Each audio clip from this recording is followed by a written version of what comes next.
U.S. customers are facing some of the largest bills in years, due in part to surging gas prices, winter weather, and also exacerbations by the war in Ukraine. Karina Mitchell has more. And Karina, I know my electricity prices more than doubled in January. How about you? You and me both, and we'll complain about it later on. But, all of this, despite hitting the brakes temporarily, at least, on sky-high oil and nat gas prices over just the last 24 hours, right, in part tied to fears of an economic slowdown in China because of that rise in COVID cases, lockdowns, and key production centers in that country. Let's remember that China is the world's biggest importer of oil. And of course, there are ongoing talks, as you guys know, between Ukraine and Russia about a possible ceasefire that could alleviate some of the price pressures.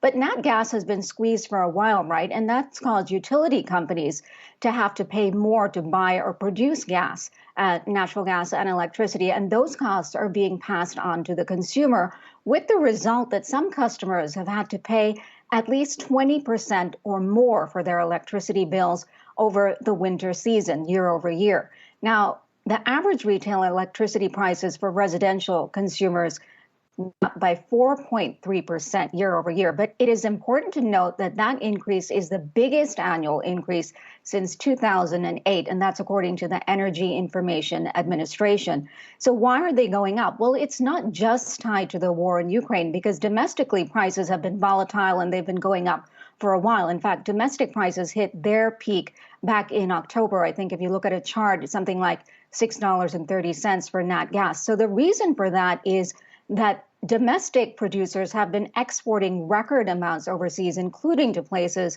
like Europe. So while the war is exacerbating things, it's not the only reason why our electricity bills are higher. Guys. Is there any regulation here that could prevent these prices from really going much higher? Well, it's really interesting that you asked that, Brian, because, these utility companies can't just hike prices on their own. They have to get approval from regulators. But the standard practice is that regulators will allow these utility companies to pass on higher fuel costs and supply costs to the customers. So that's why we're seeing these higher bills. And one city, New York in particular, we've seen electricity bills skyrocket. They've really, been exacerbated. And in part due to, Con Edison is one of the providers in the New York City area. They supply electricity to nearly 3.5 million customers. So in January, this is maybe what Jared was talking about, they spiked bills on some customers by 23%. Think about that, 23%.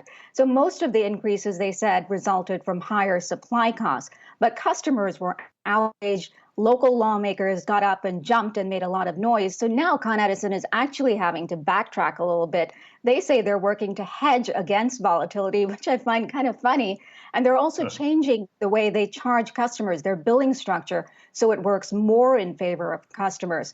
But then my question is that how do you hedge against this kind of volatility? I mean, we're just seeing today, oil and gas prices down 25% from a recent high. So even for companies, it's incredibly hard to hedge against this, and all of these higher electricity bills, you guys know they're coming as real wages are negative, inflation is soaring. Guys.